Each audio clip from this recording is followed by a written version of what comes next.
Amados, eu quero agradecer a Deus por sua vida, por você estar aqui conosco nesse canal mais uma vez, para juntos lermos o capítulo 22 do livro de Atos.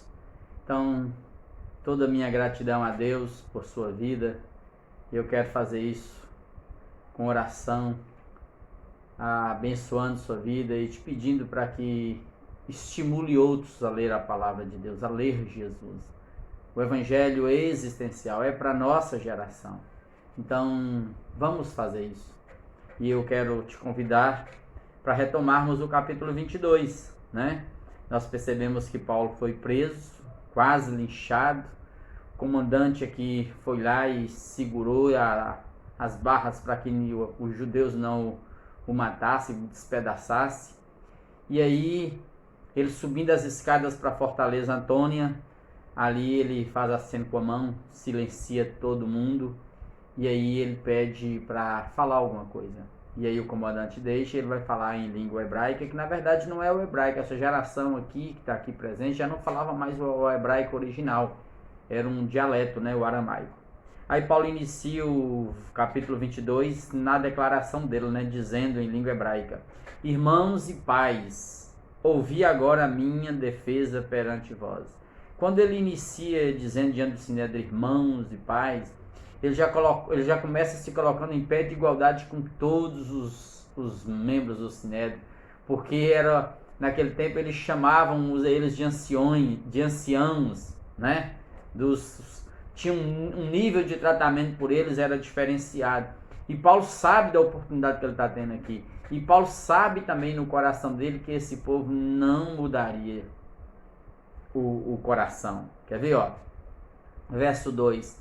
Quando ouviram que lhes falava em língua hebraica, guardaram ainda maior silêncio, e Paulo continuou: Eu sou judeu, nasci em Tarso, da Cilícia, era uma cidade importante já do Império Romano, um grande centro cultural, uma grande universidade, era também um grande centro comercial, porque era um ponto de encontro de muitas estradas, né? Então era próspera a cidade. Mas ele diz: mas criei-me aqui nesta cidade, Jerusalém, e aqui foi instruído aos pés de Gamaliel.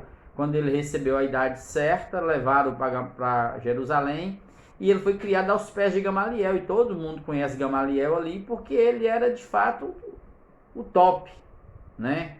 Em termos de história judaica, de lei judaica, e morreu há 5 anos antes, Gamaliel, né? Segundo a exatidão da lei, ele foi criado, de nossos antepassados, sendo zeloso para com Deus, assim como todos vós aqui o sois nos dias de hoje. Aí Paulo começa no verso 4, ó, persegui esse caminho, ou seja, persegui esses irmãos que hoje pregam o nome de Jesus. Persegui esse caminho, Jesus era o caminho, até a morte, né? Prendendo e metendo em cárceres homens e mulheres, de que são testemunhas o sumo sacerdote e todos os anciãos, são testemunhas aqui. Destes recebi cartas para os irmãos, e eu estava indo para Damasco no propósito de trazer manietados, amarrados pelas mãos para Jerusalém, os que também lá estivessem para serem punidos. Ele está contando o testemunho de vida dele, a conversão dele. Ora, verso 6, aconteceu que indo de caminho, e já perto de Damasco, capital da Síria, quase ao meio-dia, ele está dizendo, repentinamente, grande luz do céu brilhou ao redor de mim. Então caí por terra ouvindo uma voz que me dizia: Saulo, Saulo, por que me persegues? Perguntei: quem és tu, Senhor? Ao que ele me respondeu: eu sou Jesus, o Nazareno, a quem tu persegues. Os que estavam comigo ao redor viram a luz, sem contudo perceber o sentido da voz de quem falava comigo. Então perguntei: que fareis, Senhor? E o Senhor me disse: levanta-te, Saulo, entra em Damasco, pois ali te dirão acerca de tudo o que te é ordenado fazer. Tendo ficado cego por causa do fulgor, né, da quantidade de luz, da força da luz sobre ele, os olhos ficaram como que tendo escamas, né? te dirão, fiquei sem luz, guiado pela mão dos que estavam comigo, cheguei a Damasco. Verso 12. Um homem chamado Ananias, piedoso conforme a lei, tendo bom testemunho de todos os judeus que ali moravam, veio procurar-me e, pondo-se junto a mim, disse: Saulo, irmão, recebe novamente a vista. Nesta mesma hora recobrei a vista e olhei para ele. Então ele disse: o Deus de nossos pais, de antemão, antes de qualquer coisa, te escolheu para conheceres a sua vontade, veres o justo e ouvires uma voz da própria boca. Aqui, amados, é fantástico esse versículo 14. O Deus Todo-Poderoso te chamou e me chamou, nos escolheu. E essa questão de escolher é fantástico escolher, né? Não é porque Deus tem um pré, não, é porque Deus te chamou no tempo e no espaço, no dia certo, na hora certa. Para você, me chamou e te conhecer, para nós conhecermos a vontade de Deus em Cristo Jesus. Para vermos Jesus, termos acesso a Ele habitar em nós. E aí nós aplicarmos o ouvido à palavra do Senhor. As três coisas básicas. Porque, verso 15, porque você, Paulo, terás de ser sua testemunha diante de todos os homens das coisas que tens visto e ouvido. Olha, esse era o grande problema, verso 15. Testemunha de todos os homens das coisas que tens visto e que tens ouvido. Porque o judeu, amados, aqui era o grande problema. Se Paulo tivesse ensinado os gentios o evangelho de Jesus, mas ensinados a guardar a lei, a circuncidar, a guardar sábado, guardar todos os preceitos da lei, não tinha problema nenhum. O problema é justamente esse, é que eles julgavam os judeus que eles eram exclusividade de Deus e que Deus era exclusivo deles. E Paulo já vem dizendo, diante de todos os homens, não é só para nós aqui judeus, é para todos. E agora, por que você demora, Paulo? Verso 16, né? Levanta-te, recebe o batismo, que é uma consequência, né, do que aconteceu no interior dele, ou seja, o batismo que a gente faz, que a gente tem hoje, seja o de João, nas igrejas nossas hoje, nas águas, ele só tem significado se houve mudança no coração. Ele por si só não tem significado nenhum. Então levanta, já que você agora ouviu Jesus, recebeu Jesus, né? E lava os teus pecados. Lava os pecados não na água, é simbologia. O pecado já foi perdoado antes. Invocando o nome dele, o nome de Jesus. Aí Paulo diz no verso 17: tendo eu voltado para Jerusalém, ou seja, eu só sei que ele voltou em Jerusalém, conforme registrado em Gálatas, só depois que ele passou 3 anos na Arábia, né? Revendo, estudando, aperfeiçoando, conhecendo tudo, né? Enquanto eu estava orando no templo, sobreveio-me um êxtase. Aquele momento em que você é tomado. De alguma forma Deus fala com você, seja numa visão, seja num algo a mais, mas ele foi tomado por um êxtase nesse instante. E no verso 8 ele diz assim, e ouvi aquele que falava comigo. E ele ouviu Jesus falando com ele. Apressa-te, Paulo, e sai logo de Jerusalém, porque não receberão o teu testemunho a meu respeito. Paulo era consciente disso. Religião cega, mata, aprisiona, né? E eles, mesmo diante dos fatos aqui narrados, eles não quebrantam o coração. Eu disse, Senhor, eles bem sabem que eu encerrava em prisão e nas sinagogas açoitava os que criam em ti. Quando se derramava o sangue de Estevão, lá no capítulo 7 anterior, tua testemunha, diácono, homem cheio do Espírito Santo, eu também estava lá presente e consentia nisso, era omisso, participei da morte e até guardei as vestes dos que o matavam. Amados, agora você entende por que Paulo, na mesma proporção com que ele foi zeloso à lei, ele se entrega inteiramente ao Evangelho de Jesus. Olha que coisa linda, né? Isso é um ponto positivo. Não importa quem eu era. Olha para a vida de Paulo, para a história de Paulo. Você conhece alguém perto de você mais religioso do que Paulo era com relação ao judaísmo? Ele consentiu em morte, ele prendeu gente. Deus pode transformar qualquer coisa, amados. Qualquer homem, qualquer mulher. Então creia, mude sua história, mude sua vida, né? Pense nisso. Verso 21. Mas aí Jesus disse a Paulo, mas ele me disse, vai, Paulo, porque eu te enviarei para longe aos gentios. Esse era o problema. Deus para todos os povos enviou Paulo não só para os judeus, para os gentios. Aí quando eles escutam uma palavra gentil, ciúme, inveja, né? O nacionalismo cresce, né? A religião exacerba, eles não admitem, porque para um gentio ouvir falar de Deus, o gentio tinha que cair nos mesmos moldes deles, tinha que declarar, né, fiel a toda a lei, tinha que circuncidar o gentio, tinha que guardar os sábados, fazer todas as dietas e tinha que se converter ao judaísmo, senão não tinha jeito.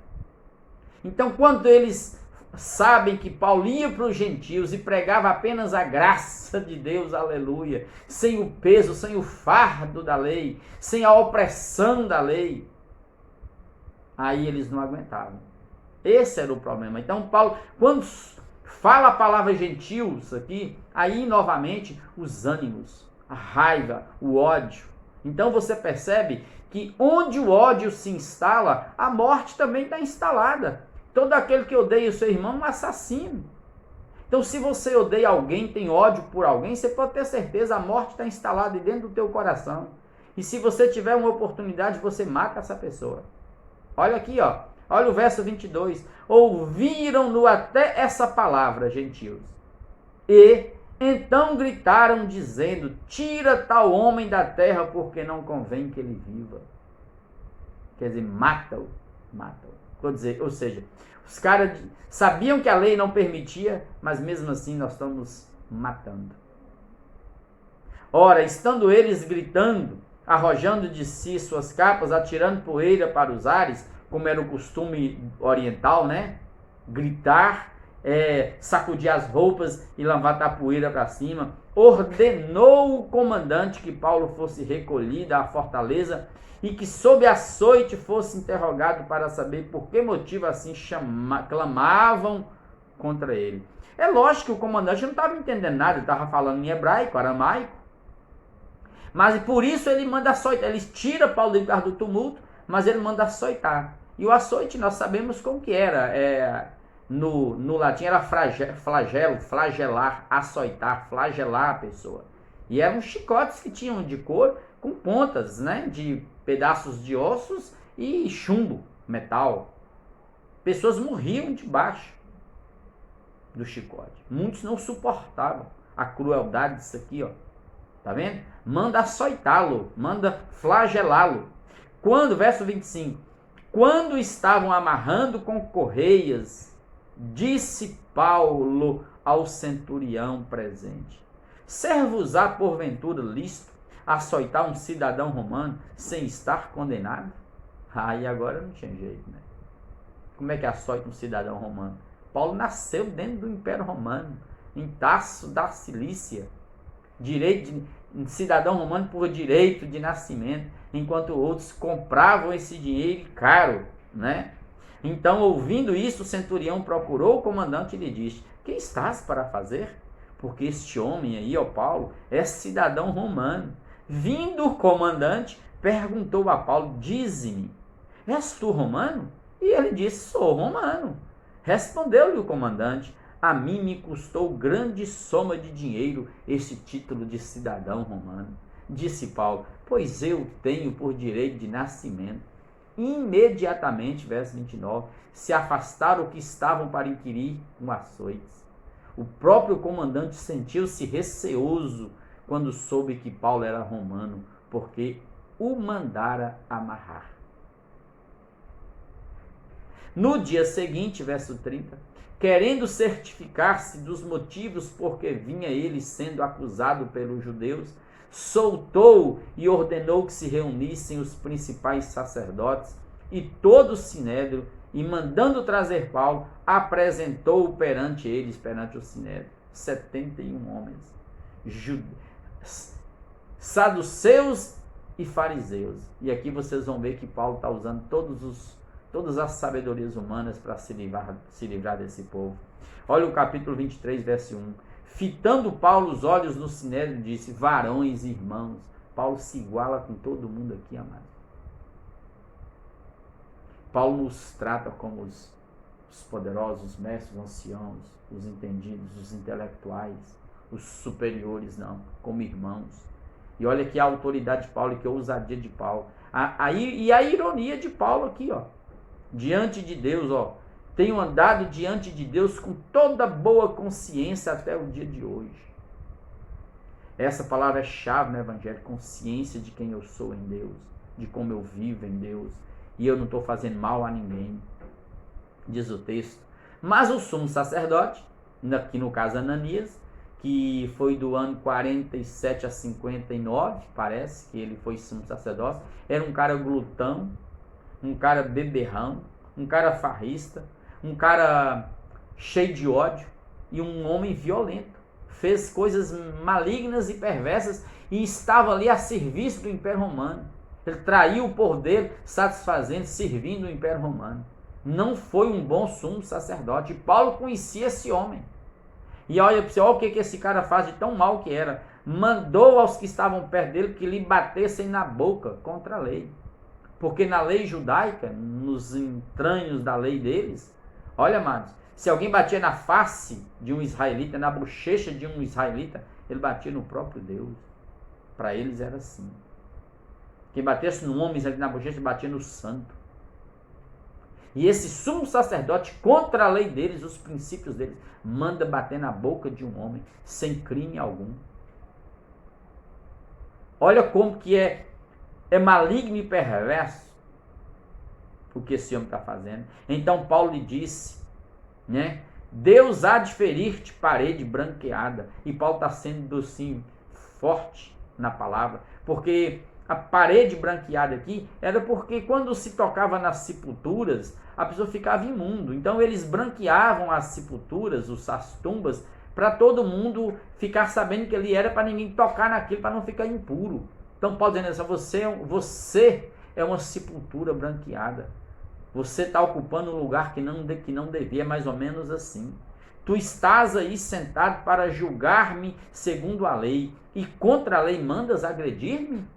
Aí ó, o verso 4. Os que estavam ao seu lado, perto de Paulo, disseram: estás injuriando o sumo sacerdote de Deus? Você está se levando contra? Porque era crime se fazer isso contra uma autoridade. Aí ó, como que Paulo se sai da situação. Alguns vão falar que Paulo tinha um problema de visão. Não, amados. Paulo está sendo consciente de tudo. E Paulo sabia que esse homem era perverso e a fama dele ia longe. Então Paulo responde no verso 5. Não sabia, irmãos, que ele é sumo sacerdote, porque está escrito lá na lei: não falarás mal de uma autoridade do teu povo. Eu não sabia que ele era. Sabendo Paulo que uma parte do sinédrio, né, da composição do sinédrio, se compunha de saduceus e a outra parte de fariseus, Paulo então exclamou: varões e irmãos, eu sou fariseu, filho de fariseu, no tocante à esperança e à ressurreição dos mortos sou julgado.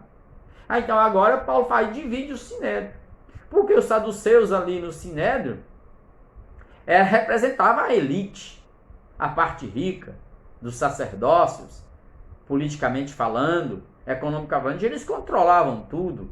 Intelectualmente eram fortes. Eles só criam na lei escrita. Eles não criam nessa lei oral falada pelos fariseus. Eles não criam em anjos. Os outros criam na intervenção de anjos, os fariseus. Eles não criam em ressurreição. Os fariseus criam na ressurreição dos mortos. Os saduceus não eram muito bons com o povo. Os fariseus eram bons com o povo, era gente do povo, tinha a maioria do povo. Os saduceus só criam isso aqui, na existência no imediato. Os outros criam em destino, criam em predestinação, eles criam em livre-arbítrio. Então olha aqui, um grupo todo dividido eles eram, Paulo os divide. Ditas essas palavras, levantou-se grande dissensão, porque Paulo estava sendo julgado porque cria em Jesus. E Paulo falou assim, eu estou sendo julgado por causa da ressurreição dos mortos, porque Jesus que vocês mataram ressuscitou e apareceu a mim. E eu prego a ressurreição dos mortos porque eu sou fariseu. Pois os saduceus declaram, verso 8, não haver ressurreição, nem anjo, nem espírito, ao passo que os fariseus admitem todas essas coisas. Houve, pois, grande vozearia, e levantando-se alguns escribas da parte dos fariseus, contendiam, dizendo, não achamos neste homem mal algum. E será que algum espírito ou anjo lhe tenha falado? Ó, para você ver agora, eles já provocando um ao outro, saduceus e fariseus. Verso 10, tomando vulto, cresceu a celeuma, a confusão, temendo o comandante que fosse Paulo espedaçado, morto ali. O que ele faz? Mandou descer a guarda para que o retirassem dali e o levassem para a fortaleza Antônia. Amados, eu faço um pedido a mim e faço um pedido a você. Livre-se o quanto antes dos grilhões, do ódio, do nacionalismo, da religiosidade doentia e perversa que só afasta as pessoas. Cristo veio romper essas barreiras todas. O ódio que esses caras tinham por Paulo ali ao ponto de matar é o mesmo ódio que as pessoas religiosas nutriram pelos que são diferentes, que exercem uma função diferente na vida, seja sexualmente, seja pela cor, seja pela economia, seja pela classe.